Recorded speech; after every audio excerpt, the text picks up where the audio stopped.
是美国第一个后，却被渣男老公拖进地狱。在她破产最需要亲人的时候呢，亲爹却反手将她告上了法庭，索要1亿美金赡养费。她就是惠特尼·休斯顿。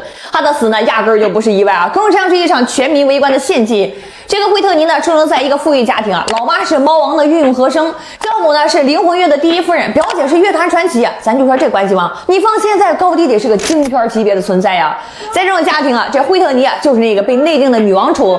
她那副横跨了5个8度的金嗓子，是家族 KPI， 也是上帝给她脸上贴的金。所以呢，她的人设啊，从一开始呢就被焊死了，完美圣女啊，她不能犯错，不能有污点，必须是那个能够代表黑人女性站上世界之巅的人间芭比。这1991年的超级碗啊，她穿着一身运动服就把美国国歌啊唱成了千古绝唱，直接被封为是美国甜心。1年之后呢，一部保镖加上那首洗脑全球的 I Will Always Love You， 更是把她送上了神坛。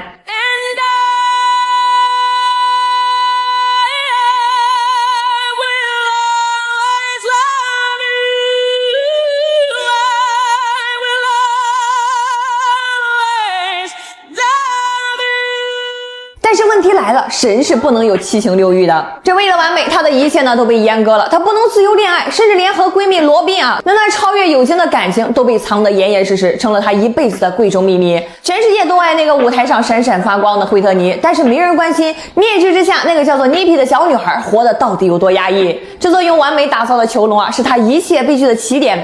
而他一生唯一一次打开锁链想要越狱的尝试，却让他一脚踏进了地狱。那个男人呢，叫做鲍比·布朗，一个从街头野蛮生长出来的古惑仔。如果说惠特尼呢是温室里的纯种玫瑰啊，那么鲍比呢就是贫民窟的野生仙人掌，浑身是刺呀，抽烟、酗酒、打架、私生子，那等等等等啊，简直就是5毒教主。那所有人都想不通了，公主为啥非要嫁给这个街溜子呢？其实这事啊特好理解，当官员你当久了，那谁心里还没想个炸场子的梦啊？鲍比身上那股子混不吝的劲儿啊，对惠特尼来说啊，那不是缺点，而是致命的诱惑。它代表了被压抑的另一面，真实、粗糙、带劲儿啊！1992年呢，事业最炸裂的时候，她嫁了。这场婚姻呢，从头到尾就不是奔着岁月静好去的，而是奔着同归于尽。这鲍比的自卑和嫉妒啊，在惠特尼的光环下呢，扭曲成了暴力。他用拳头来证明自己可笑的男人雄风。更绝的是啊，他亲手把违禁品这个魔鬼引进了惠特尼的生命。这玩意儿呢，成了惠特尼的避难所，一口下去啊，能够暂时忘掉老公的拳头、亲爹的账单和全世界的审判。他和鲍比呢，就像是2个抱团取暖的瘾君子，用互相毁灭的方式证明彼此相爱。于是呢，全世界都看到了那一幕啊，曾经的女王肉眼可见的枯萎了，她骨瘦如柴，眼神涣散，上帝亲吻过的嗓子被魔鬼掐住了喉咙。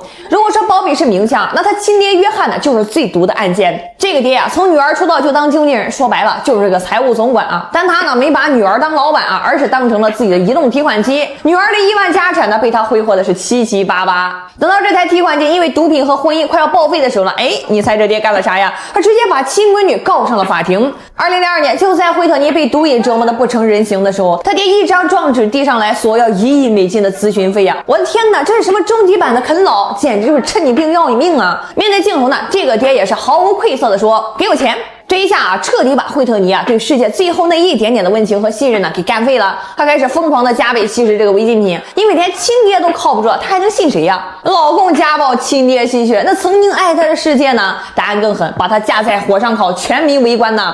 媒体呢像是闻着血腥味的苍蝇，疯了似的扑上来，把他每一次的失态，每一次的暴瘦都做成了头版头条的下饭菜。2002年呢，他接受采访的时候脱口而出的那句“我不信那些个廉价玩意儿”，本想挽尊的，结果直接成了全民表情包了。所有的脱口秀呢都在玩他的梗啊。那个曾经的美国甜心，一夜之间成了供人取乐的疯婆子。你看啊，名利场就是这么个玩意儿，他能够把你捧成神，也能把你踩成泥。他享受你的完美，更享受你毁灭时那一声清脆的响。这故事的结尾呢没有奇迹啊，他也挣扎过，戒毒离婚，试图重返舞台。2009年啊，当他站在台上再次唱起那首 I Will Always Love You 时啊，却再也够不到那个曾经属于他的高音。那一刻呢，他和全世界都明白了，那个女王回不来了。2012年的2月11日啊，48岁的惠特尼死在了格莱美前夜的浴缸里。但是你以为这就完了吗？魔鬼的剧本还有续集。3年之后，他唯一的女儿以几乎是一模一样的方式死在了自家的浴缸里，年仅22岁。这才是这个故事最让人脊背发凉的地方。他用最残忍的方式告诉你，悲剧是会遗传的。所以到底是谁杀死了惠特尼呢？是渣男老公，是吸血鬼亲爹，是无良媒体，但他们都只是棋子。